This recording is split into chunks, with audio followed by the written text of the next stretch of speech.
صلاح الدین ایوبی نے کہا کہ زکوئی کسی بھی مذہب کی تھی، اسے پورے فوجی اعزاز کے ساتھ دفن کرو، اس نے اسلام کے لیے جان قربان کی ہے۔ دربان نے آ کر بتایا کہ باہر ایک عورت کی لاش آئی ہے، جب جا کر دیکھا تو وہ ایک ادھیڑ عمر کی عورت کی لاش تھی، جائے وقوع سے 2 خنجر ملے تھے۔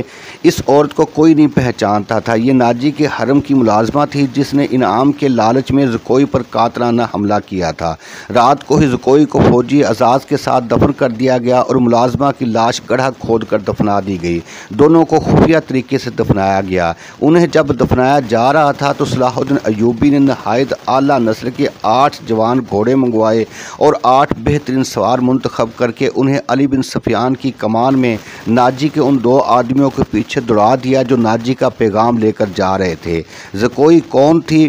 وہ مراکش کی ایک رقاصہ تھی، کسی کو بھی معلوم نہیں تھا کہ اس کا مذہب کیا ہے۔ وہ مسلمان نہیں تھی، عیسائی بھی نہیں تھی۔ علی بن سفیان جو کہ صلاح الدین ایوبی کی انٹیلیجنس کا سربراہ تھا، اسے دوسروں کے راز معلوم کرنے کے لیے کئی ڈھنگ اختیار کرنے پڑتے تھے۔ صلاح الدین ایوبی اسے اپنے ساتھ مصر سے لایا تھا۔ یہاں آ کر معلوم ہوا کہ سوڈانی فوج کا سالار ناجی سازشی اور شیطان ہے۔ اس کے اندرون خانہ حالات معلوم کرنے کے لیے علی بن سفیان نے جاسوسوں کا جال بچھا دیا تھا۔ اسے راز کی ایک بات یہ معلوم ہوئی کہ ناجی حسن بن صباح کے فدائیوں کی طرح مخالفین کو حسین لڑکیوں اور حشیش سے پھانستا اور اپنا گرویدہ بناتا یا انہیں مروا دیتا ہے۔ علی بن سفیان نے بہت کوشش کے بعد کسی کی وساطت سے زکوئی کو مراکش سے حاصل کیا اور خود بردہ فروش کا روپ دھار کر اسے ناجی کے ہاتھ بیچ دیا۔ اس لڑکی میں ایسا جادو تھا کہ ناجی اسے صلاح الدین ایوبی کو پھانسنے کے لیے استعمال کرنا چاہتا تھا، مگر خود ہی اس کی لڑکی کے دام میں پھنس گیا۔ پھنسا بھی ایسا کہ اس کے سامنے وہ اپنے نائب سالار کے ساتھ راز کی باتیں کرتا رہا۔ اس نے زکوئی کو جشن کی رات صلاح الدین ایوبی کے خیمے میں بھیج دیا اور اپنی اس فتح پر بے حد خوش تھا کہ صلاح الدین ایوبی کا اس نے بت توڑ دیا ہے۔ اب وہ اس لڑکی کے ہاتھوں اسے شراب بھی پلا سکے گا اور پھر اسے اپنا مرید بنا لے گا، مگر اس کے فرشتوں کو بھی معلوم نہ ہو سکا کہ زکوئی صلاح الدین ایوبی ہی کی جاسوسہ تھی۔ وہ خیمے میں ایوبی کو رپورٹیں دیتی رہی اور اس سے ہدایات لیتی رہی۔ اس کے خیمے سے نکل کر زکوئی دوسرے طرف چلی گئی تھی، جہاں اسے منہ سر لپیٹے ایک آدمی ملا۔ وہ علی بن سفیان ہی تھا جس نے اسے کچھ اور ہدایات دی تھی۔ اس کے مرنے کے کچھ عرصہ بعد وہ معاوضہ جو علی بن سفیان نے اس کے ساتھ طے کیا تھا، صلاح الدین ایوبی کی طرف سے انعام اور وہ رقم جو علی بن سفیان نے ناجی سے بردہ فروش کے بھیس میں زکوئی کی قیمت کے طور پر وصول کی تھی، مراکش میں زکوئی کی معذور والدین کو ادا کر دی۔ دوسری طرف صبح طلوع ہوئی تو علی بن سفیان 8 سواروں کے ساتھ انتہائی تیز رفتاری سے شمال مشرق کی طرف جا رہا تھا۔ آبادیاں دور پیچھے رہ گئی تھی۔ اسے معلوم تھا کہ فرینک کے ہیڈ کوارٹر تک پہنچنے کا راستہ کون سا ہے۔ رات انہوں نے گھوڑوں کو تھوڑی دیر آرام دیا تھا۔ یہ عربی گھوڑے تھکے ہوئے بھی تازہ دم لگتے تھے۔ دور افق پر کھجور کے چند ایک درختوں میں علی کو 2 گھوڑے جاتے نظر آئے۔ اس نے اپنی پارٹی کو راستہ بدلنے اور اوٹ میں ہونے کے لیے ٹیلوں کے ساتھ ساتھ ہو جانے کو کہا۔ وہ صحرا کا رازدان تھا، بھٹکنے کا اندیشہ نہیں تھا۔ اس نے رفتار اور تیز کر دی اور جب وہ کھجور کے درختوں تک پہنچے تو 2 سوار کوئی 2 میل دور مٹی کی ایک پہاڑی کے ساتھ ساتھ جا رہے تھے۔ ان کے گھوڑے بھی شاید تھک گئے تھے۔ دونوں سوار اترے اور پہاڑی کی اوٹ میں بیٹھ گئے۔ علی بن سفیان نے گھوڑے کو اڑی لگائی۔ تھکے ہوئے گھوڑے نے وفاداری کا ثبوت دیا اور رفتار تیز کر دی۔ باقی گھوڑے بھی تیز ہو گئے۔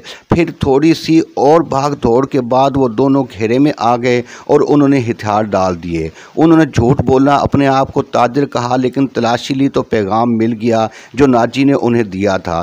دونوں کو حراست میں لے لیا گیا، گھوڑوں کو آرام کا وقت دے دیا گیا اور یہ پارٹی واپس آ گئی۔ صلاح الدین ایوبی بے تابی سے انتظار کر رہا تھا۔ دن گزر گیا، آدھی رات بھی گزر گئی۔ ایوبی لیٹ گیا۔ صبح سحری کے وقت دروازے پر ہلکی سی دستک سے اس کی آنکھ کھل گئی۔ دوڑ کر دروازہ کھولا۔ علی بن سفیان کھڑا تھا۔ اس کے پیچھے اس کے 8 سوار اور 2 قیدی کھڑے تھے۔ علی اور قیدیوں کو صلاح الدین ایوبی نے سونے کے کمرے میں ہی بلا لیا اور علی سے ناجی کا پیغام لے کر پڑھنے لگا۔ پہلے تو اس کے چہرے کا رنگ پیلا پڑ گیا، پھر جیسے یک لخت خون جوش مار کر اس اس کے چہرے اور آنکھوں میں چڑھ گیا ہو۔ ناجی کا پیغام خاصا طویل تھا۔ اس نے صلیبیوں کے ایک بادشاہ فرینک کو خط لکھا تھا کہ وہ فلاں دن اور فلاں وقت یونانیوں، رومیوں اور دیگر صلیبیوں کی بحریہ سے بحیرہ روم کی طرف سے مصر میں فوجیں اتار کر حملہ کر دے۔ حملے کی اطلاع ملتے ہی 50,000 سوڈانی فوج امیر مصر کے خلاف بغاوت کر دے گی۔ مصر کی نئی فوج حملے اور بغاوت کا بیک وقت مقابلہ کرنے کے قابل نہیں۔ اس کے بدلے میں ناجی نے تمام تر مصر یا مصر کے بڑے حصے کی حکمرانی کی شرط پیش کی تھی۔ صلاح الدین ایوبی نے پیغام لے جانے والے دونوں سواروں کو تہہ خانے کی قید میں ڈال دیا اور اسی وقت اپنی نئی فوج کا دستہ بھیج کر ناجی اور اس کے 3 نائبین کو ان کے مکانوں میں نظر بند کر کے پہرا لگا دیا۔ ناجی کے حرم کی تمام عورتیں آزاد کر دی گئی۔ اس کے ذاتی خزانے کو سرکاری خزانے میں ڈال دیا گیا۔ یہ تمام کارروائی خفیہ رکھی گئی۔ صلاح الدین ایوبی نے علی بن سفیان کی مدد سے ناجی کے اس خط میں جو پکڑا گیا تھا حملے کی تاریخ کو مٹا کر اگلی تاریخ لکھ دی۔ 2 ذہین آدمیوں کو یہ پیغام دے کر شاہ فرینک کی طرف روانہ کر دیا گیا۔ ان 2 آدمیوں کو یہ ظاہر کرنا تھا کہ وہ ناجی کے پیامبر ہیں۔ 8ویں روز پیامبر واپس آ گئے۔ وہ ناجی کا پیغام دے آئے اور فرینک کا جواب ناجی کے نام لے آئے تھے۔ فرینک نے لکھا تھا کہ حملے کی تاریخ سے 2 دن پہلے سوڈانی فوج بغاوت کر دے تاکہ صلاح الدین ایوبی کو صلیبیوں کا حملہ روکنے کی ہوش ہی نہ رہے۔ علی بن سفیان نے صلاح الدین ایوبی کی اجازت سے ان 2 پیامبروں کو بھی نظر بند کر دیا تھا۔